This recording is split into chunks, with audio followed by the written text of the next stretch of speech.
We've tried to plan when you come to the bike what you're going to do, one right after the other, and you set your items so that you're reminded when you get there what you have to put on first. Like I wear glasses and I have to put those on. Then the helmet and the shoes. You know, you have to be very organized whenever you come to that point. Right. Mentally, I think I go through a series of what goes on as I'm coming out of the water. I think, well, my shoes go on, my helmet goes on, and then I'm, get my bike, and usually that works for me. Yeah, it takes a lot of concentration.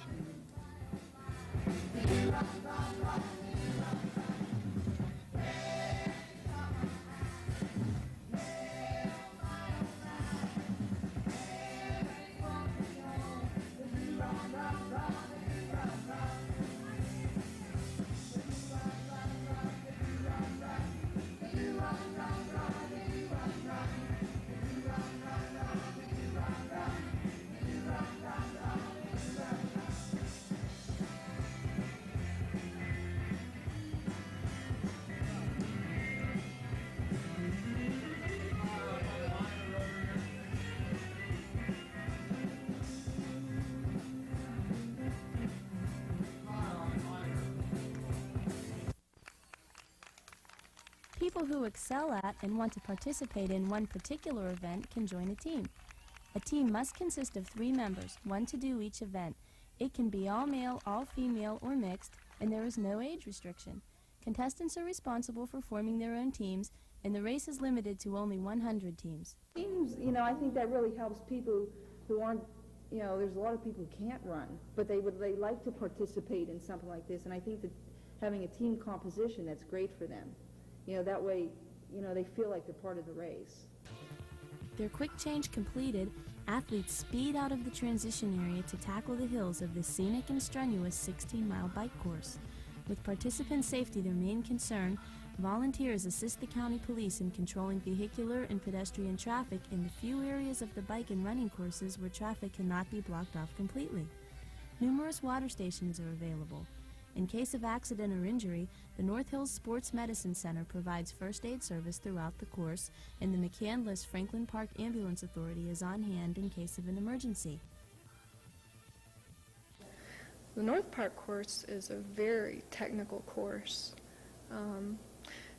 It probably has the most hills for such a small, short course of any that I've done. And there's a lot of sharp turns at the bottom of hills, and it's very technical. It can be an advantage if you're a good biker. Myself, I enjoy the challenge of the hills, so I can use the entire gear range on the cycle. And also, I'm playing mind games with myself. There are people out there that are thinking, boy, I wish this were a flat course and all that. And I'm thinking about them. I'm saying, well, I'm going to beat that guy. I'm just going to go out there and work as hard as I can to do that.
Well, there are 2 really rough hills, and I will confess that I need to walk up that one, the really high one, and one of my ambitions is one time that I will ride my bike all the way up that.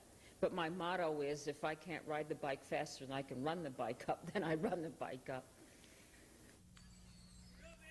Often, the cheers from the spectators give the triathletes that extra drive to conquer the hills.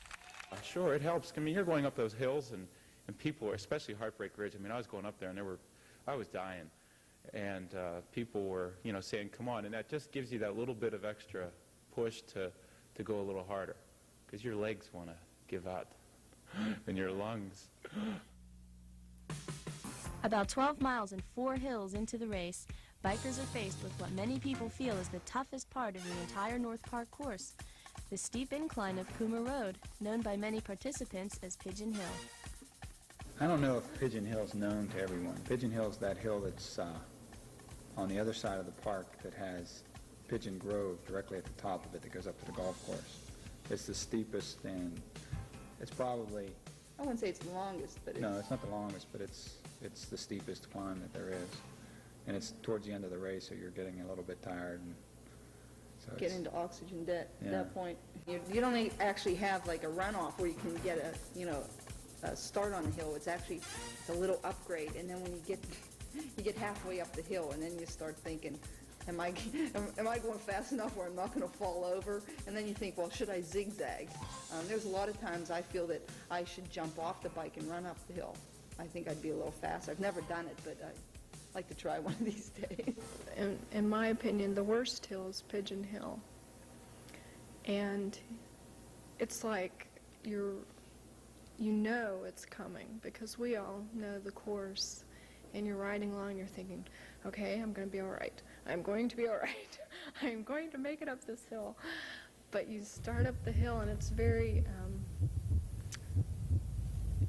it's deceiving, because the beginning of the hill is not that steep, but it just gets steeper and steeper, and you get to the point where you're barely turning the pedals over, and your heart's like ready to jump out of your chest, and it's real intense.